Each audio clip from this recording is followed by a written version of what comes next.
Hello everyone, welcome to एक आज की इस वीडियो में आप सभी को जो आपका ठीक है, आपकी दो बुक हैं आरोह और वितान। तो वितान बुक से जो आपका फर्स्ट चैप्टर है सिल्वर वेडिंग, इसकी इजी समरी करवाने वाला हूं और आपको बता दूं कि आपको इसके फ्री पीडीएफ नोट्स भी प्रोवाइड करवा दिए जाएंगे। तो चलिए वीडियो को आगे बढ़ाते हैं। अगर आपकी कोई क्वेरी है तो आप इंस्टाग्राम पे हमें मैसेज कर सकते हैं, यूजर नेम आप सभी के सामने मेंशन्ड है। और अगर आपको फ्री पीडीएफ नोट्स डाउनलोड करने हो तो आप हमारे टेलीग्राम चैनल को जरूर ज्वाइन करें, क्लास 12 ईएसपी न्यू ग्रुप। यहाँ पे आपको टाइम टू टाइम जितनी भी पीडीएफ्स होंगी वो मिलती रहेंगी। आपको जस्ट टेलीग्राम डाउनलोड करना है और ये यूजर नेम सर्च मारना है। तो अब हम चलते हैं अपने चैप्टर के ऊपर। तो चैप्टर का नाम है सिल्वर वेडिंग। ओके, तो ये सिल्वर वेडिंग नामक जो पार्ट है ये मनोहर श्याम जोशी द्वारा रचित है। ठीक है, तो इस चैप्टर के जो लेखक हैं उनका नाम यहाँ पे दिया गया है मनोहर श्याम जोशी। और इस पार्ट में सेक्शन ऑफिसर यशोधर पंत के विवाह की 25वीं वर्षगांठ, यानी कि जब आपकी शादी के 25 साल हो जाते हैं, 25th एनिवर्सरी होती है, तो वो एक सिल्वर जुबली मानी गई है। तो सिल्वर जुबली के सेलिब्रेशन के बारे में ही ये पूरा चैप्टर है कि जब वो 25 साल हो जाते हैं शादी को, जो सिल्वर वेडिंग जो इस चैप्टर का नाम है उसी के बारे में ये पूरा चैप्टर हमें बताता है। और सेक्शन ऑफिसर मीन्स कोई ऑफिस वगैरह है, वहाँ पे काम करने वाला आदमी है, ऑफिसर है, जो कि यशोधर बाबू। तो यशोधर का जो ऑफिस है हम उसकी बात करेंगे। सबसे पहले यशोधर अपने विभाग में सेक्शन ऑफिसर है, यानी कि जो कैरेक्टर यशोधर है वो अपने ऑफिस में जाते हैं, काम करते हैं, बहुत सीधे साधे सिंपल सोबर इंसान है। और उनके कारण उनके अधीनस्थ, अधीनस्थ का मतलब होता है सबॉर्डिनेट, जो आपके नीचे काम करते हैं, वो उनको भी समय मतलब पूरा एकदम अपना फुल टाइम देना पड़ता है। जैसे कि वो अपने ऑफिस में जब जाते हैं टाइम से जाते हैं और टाइम से पूरा अपना टाइम देते हैं, जितना भी टाइम होता है ना वो बीच में काम चोरी नहीं करते। तो जब भाई वो यशोधर बाबू खुद एक सीनियर हैं, वो जब टाइम से सब कुछ करते हैं तो जो उनके अधीनस्थ हैं, जो उनके जूनियर्स हैं, उनको भी फिर पूरा अपना टाइम देना पड़ता है ऑफिस में। और ये ऑफिस कुछ इस तरीके से लगता था यशोधर बाबू का, और वो वहाँ पे काम करते थे। अब होता क्या है, अपने अधीनस्थों के साथ दिन भर उनका व्यवहार रूखा होता था, यानी कि वो एकदम कड़क बंदे थे भाई, सीरियस रहते थे अपने काम को लेकर। परंतु शाम को चलते समय वो अपने गुरु कृष्णानंद पांडे की परंपरा का निर्वाह करते हुए वातावरण को हल्का फुल्का बनाने के लिए थोड़ा बहुत हंसी मजाक कर लेते थे। अब ये जो यशोधर बाबू है ना, ये कृष्णा को अपना गुरु मानते थे। ठीक है, कृष्णा या किशन दा, इनको ये अपना गुरु मानते थे। और उन्होंने अपने गुरु से ये सीखा था कि भाई जैसे शाम होती है तो अपने जो जूनियर्स वगैरह हैं थोड़ा हंसी मजाक उनसे कर लिया करो, हमेशा भी ऐसा रूखापन अच्छा नहीं लगता। फिर असिस्टेंट ग्रेड में आए एक नए लड़के चड्ढा ने यशोधर बाबू से बदतमीजी से बात की, फिर भी बाबूजी ने उसकी धृष्टता को अनदेखा कर दिया। हुआ क्या, एक नई ज्वाइनिंग होती है, असिस्टेंट ग्रेड का एक बंदा था, एक लड़का था जिसका नाम चड्ढा था। तो वो यशोधर बाबू से बदतमीजी करने लगता है, पर यशोधर बाबू ने सीनियर होते हुए, मैच्योरिटी का परिचय देते हुए उसको इग्नोर कर दिया। तो यशोधर बाबू ने शादी की 25वीं सालगिरह पर दफ्तर के सभी कर्मचारियों को चाय पिलाई। जब उनकी 25वीं सालगिरह थी शादी की, तो सभी ने बोला कि भाई कुछ खिलाओ कुछ पिलाओ, तो वो चाय पिलाते हैं। तो यशोधर बाबू को अपने पूर्ववर्ती अधिकारी किशन दा की याद आ गई, यानी कि जो उनके गुरु थे किशन दा, जो मैंने आपको पीछे नाम बताया था कृष्णा, किशन दा की उनको याद आई। और कुछ क्षण के लिए उनके साथ बिताए गए जो उनके पल थे, जो स्मृतियां थी, वो उसमें खो गए, ख्यालों में खो गए जो यशोधर बाबू हैं। और जो चड्ढा नाम से लड़का था, चड्ढा के पुनः बोलने पर यशोधर बाबू के मुख से अचानक एक वाक्य निकल गया। जब वो चड्ढा जो नया लड़का ज्वाइन हुआ था, वो यशोधर बाबू से पूछता है, बाबूजी कहाँ खो गए? तो वो कहते हैं, now let me see, I was married on 6 February 1947। यानी कि एक इंग्लिश में लाइन बोलते हैं वो, ठीक है, कि भाई इस टाइम मेरी शादी हुई थी। तो ऑफिस के दूसरे बाबू ने हिसाब लगाकर तुरंत उत्तर दिया, many happy returns of the day sir. यानी कि आज तो आपकी एनिवर्सरी है, आपकी 25th एनिवर्सरी है, तो आज तो आपका सिल्वर वेडिंग है, सिल्वर जुबली हो गया। तो यशोधर जो है वो सिल्वर वेडिंग को गोरे साहबों का चोचला बताते हैं कि यार ये तो शहर के लोगों के चोचले हैं, सिल्वर जुबली, गोल्डन जुबली, क्या एनिवर्सरी, ये क्या होता है? वो कहते हैं ये सब शहरी चोचले हैं और गोरे बाबुओं के चोचले हैं। किंतु ऑफिस के अधीनस्थ जो थे, जो सबॉर्डिनेट थे, जूनियर्स थे, वो बाबू चड्ढा व मेनन चाय मट्ठी लड्डू की मांग करते हैं। वो कहते हैं देखो बाबू ऐसे नहीं होएगा, आपको चाय तो पिलाना पड़ेगा, कम से कम मट्ठी साथ में होनी चाहिए। ठीक है, मट्ठी हो चाय हो तो मज़ा आ जाएगा, लड्डू हैं तो और मजा आ जाएगा। तो यशोधर जी चाय के लिए 10 रुपए देते हैं कि चलो भाई कोई नहीं 10 रुपए लो, किंतु इसे समहाउ इम्प्रॉपर मानते हैं। वो कहते हैं यार this is somehow improper, this is not good कि आप गोरे लोगों का चलन फॉलो कर रहे हैं।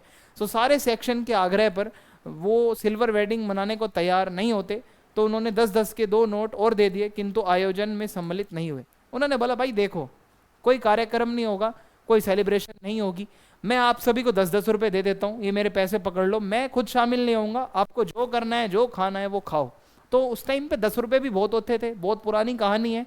तो 10-10 रुपए के नोट वो बांट देते हैं और कहते हैं आपको जो खाना है जो पीना है वो पिए। ऑफिस के बाद का दैनिक का कार्यक्रम यानी कि डे टू डे लाइफ उनकी कैसी होती थी ऑफिस से आने के बाद। तो यशोधर बाबू बॉय सर्विस से तरक्की पाते हुए आज सेक्शन ऑफिसर हैं। पहले वो एक बॉय सर्विस की तरह काम करते थे, कम सैलरी थी, काम ज़्यादा था।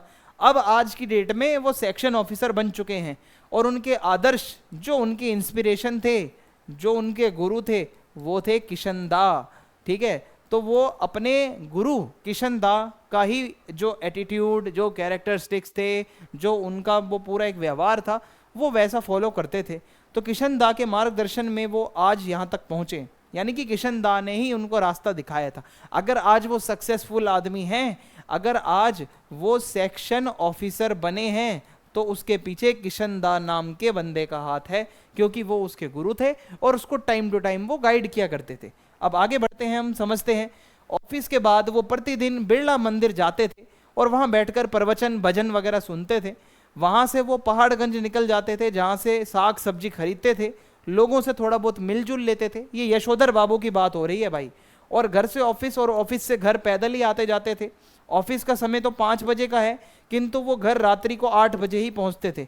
पूरा फुल टाइम देकर आराम से मंदिर वगैरह जाते थे, प्रवचन सुनते थे, बिरला मंदिर में जाते थे।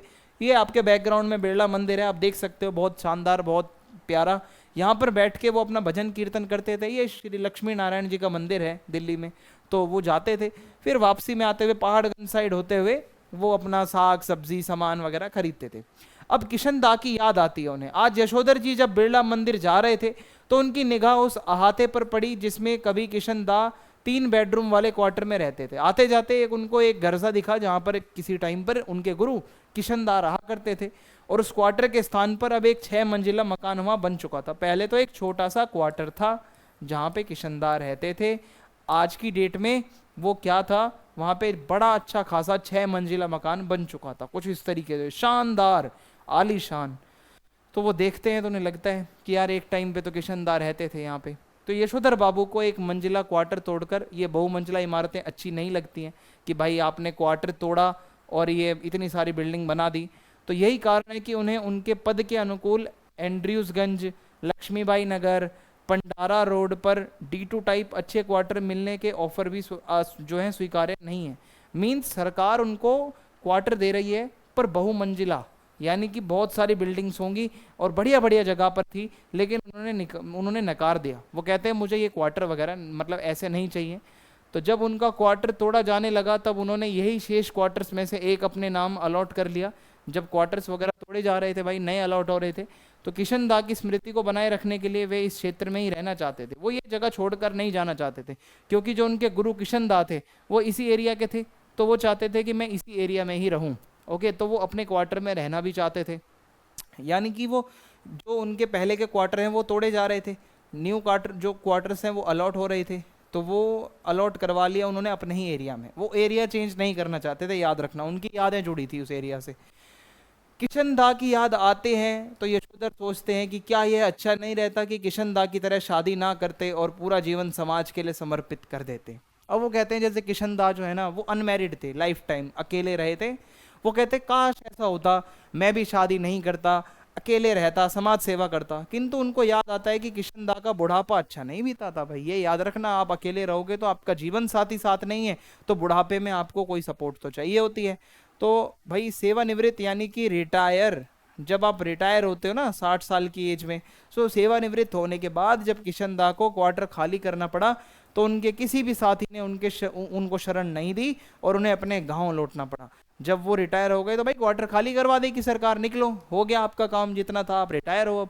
तो जब उन्होंने क्वार्टर खाली करा तो उनको किसी ने रहने की जगह नहीं दी थी और एट द एंड उनको जाना पड़ा अपने गांव। ठीक है, तो किशनदा के साथ ऐसा हुआ था। अब आगे देखते हैं क्या होता है। साल भर बाद ही उनकी मृत्यु हो गई किशनदा की।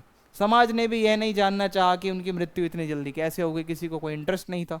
तो किशनदा से मिली सीख भी यशोधर को याद आती है। यशोधर को याद आता है कि प्रतिदिन भ्रमण से लौटते हुए, यानी कि घूमते हुए लौटते हुए, किशनदा यशोधर के घर अवश्य आते थे। भाई यशोधर बाबू किशनदा का बहुत बढ़िया कनेक्शन था और वो किशनदा ने ही उन्हें जल्दी उठना और सैर पर जाना सिखाया था। Means early to bed early to rise makes a man healthy and wise. ठीक है, तो मतलब इसमें यही सिखाया था किशनदा ने, आप जल्दी बेड पर जाओ, सो जाओ, जल्दी बेड को छोड़ भी दो और सुबह उठो और तुरंत अपना व्यायाम करो, जॉगिंग करो, सैर पर निकल जाओ, ये उन्होंने बताया था। किशनदा ने early to bed early to rise makes a man healthy and voice का मंत्र दिया था यशोधर बाबू को। तो किशनदा उनको भाऊ कहते थे, ठीक है, जो उनको बहुत अच्छा लगता था सुनने में। तो किशनदा के यशोधर ने अनेक रूप देखे, किंतु यह छवि तो उनके मन में बस गई। मतलब किशनदा बहुत ग्रेट आदमी थे। आप ये समझ लो, आपकी कोई आदत सुधार रहा है, आपको जल्दी सोना सिखाता है, आपको जल्दी उठना सिखाता है, कोई अगर आपका गुरु है तो वो आपके लिए कितना इंपॉर्टेंट होगा वो इंसान। अब आगे है यशोधर का परिवार। तो यशोधर बाबू के परिवार में उनके पत्नी है, ठीक है, एक तो उनकी पत्नी है और इसके अलावा 3 बेटे हैं और 1 बेटी है। उनका सबसे बड़ा बेटा भूषण है जो कि एडवर्टीजमेंट एजेंसी में 1500 रुपये प्रति महीने पे काम करता है।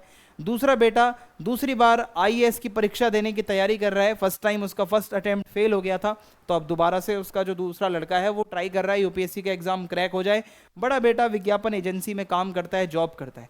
तीसरा बेटा स्कॉलरशिप लेकर अमेरिका जा चुका है, वहां से अपनी कंटिन्यू कर रहा है स्टडीज और वहां पे वो डॉक्टरी की पढ़ाई करना चाहता है। तो यशोधर बाबू पुराने विचारों वाले व्यक्ति थे, जबकि उनका परिवार मॉडर्न था। याद रखना, ये सबसे बड़ा क्लैश है इस पूरे चैप्टर का। ये 2 जनरेशंस के बीच की लड़ाई दिखाता है चैप्टर।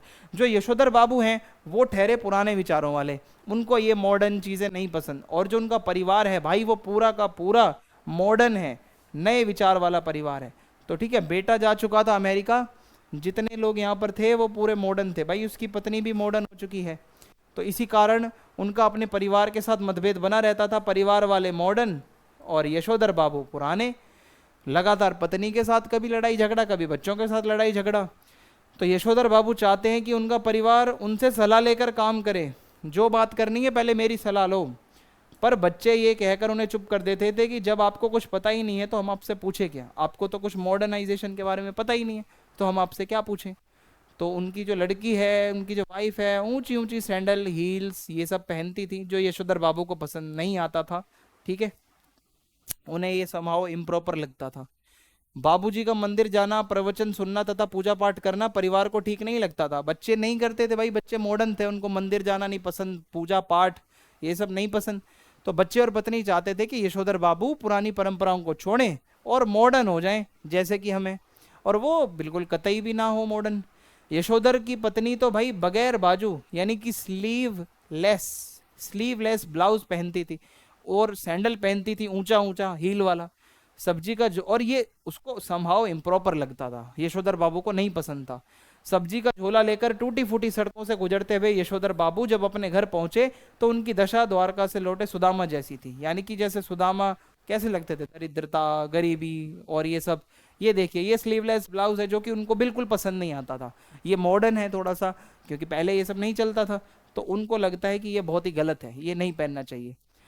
फिर क्या है, घर के बाहर YD पंत नाम तो उन्हीं का लिखा था, किंतु उनको लगा कि किसी गलत जगह पर आ गए, क्योंकि बड़ा बेटा भूषण कार में बैठे हुए किसी साहब से हाथ मिला रहा था और कह रहा था give my warm regards to your father. और यशोधर बाबू को कुछ समझ नहीं आ रहा था। भाई यशोधर बाबू जब अपने घर पे आए वो देखते हैं यार ये चल क्या रहा है, मेरा बेटा बाहर किसी बड़े अफसर के साथ खड़ा है और वो अफसर कह रहा है give my warm regards to your father, अपने पिता को जैसे हम कहते हैं ना कि भाई मेरी तरफ से राम राम कहना, वो इंग्लिश में कह रहे थे।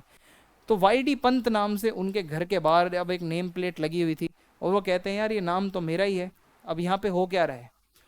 तो यशोधर ने देखा कि उनकी पत्नी और बेटी भी बरामदे में खड़े हैं, कुछ मैम साहबों को विदा कर रही हैं। लड़की ने जीन्स और बगैर वहाँ का टॉप पहना हुआ है, स्लीवलेस टॉप पहना है लड़की ने, और जो पत्नी साहिबा है वो किसी को टाटा बाय बाय कर रही हैं।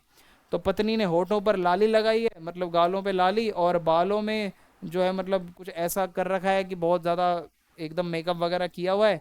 यशोधर बाबू को ये सब समहाउ इम्प्रॉपर लगता है, यानी कि वो कहते हैं ये तो गलत है, ये नहीं होना चाहिए था, इतना ये क्या सज धज के खड़ी है मेरी वाइफ।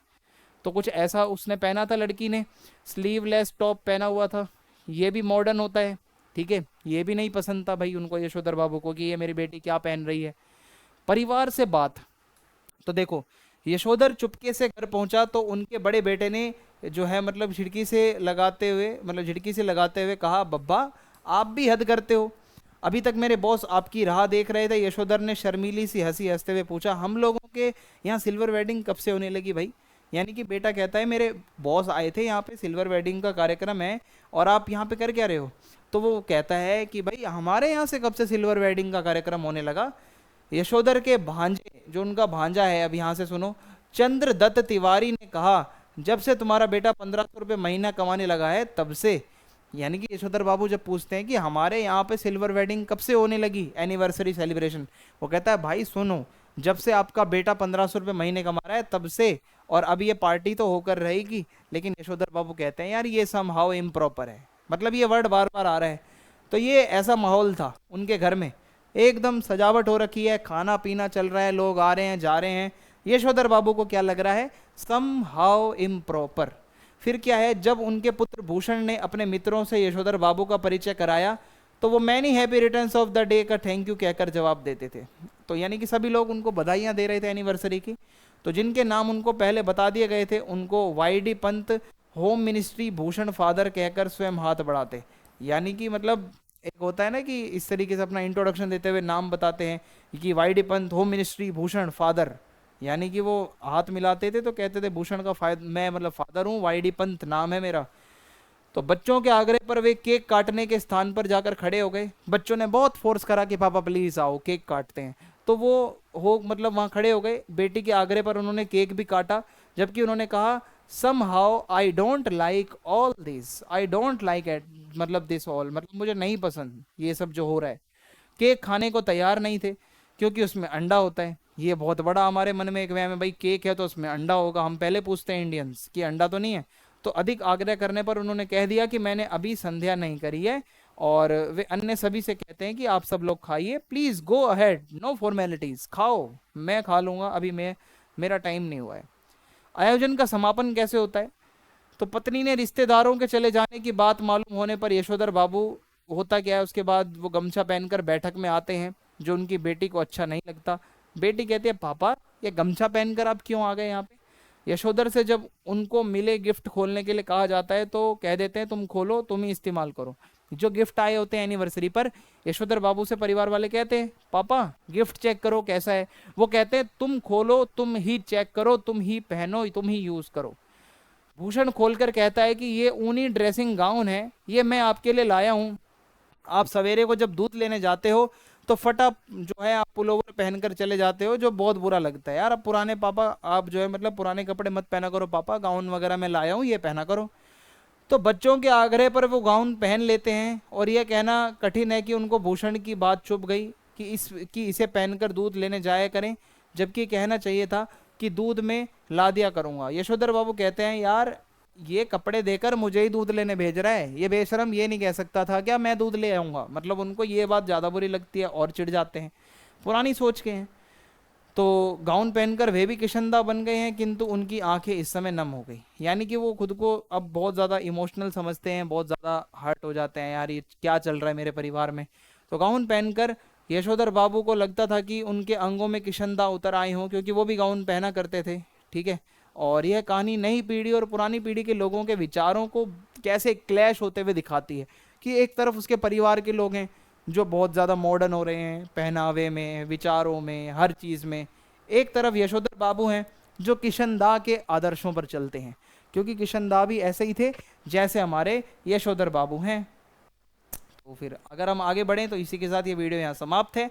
वीडियो अच्छी लगी चैनल सब्सक्राइब करें, वीडियो को लाइक करें, फीडबैक लिखें अपना कमेंट बॉक्स में, और अगर वीडियो अच्छी लगी है तो आप इसको वीडियो को शेयर भी कर सकते हैं अपने दोस्तों के साथ। तो थैंक्स फॉर वॉचिंग। जय हिंद, जय भारत।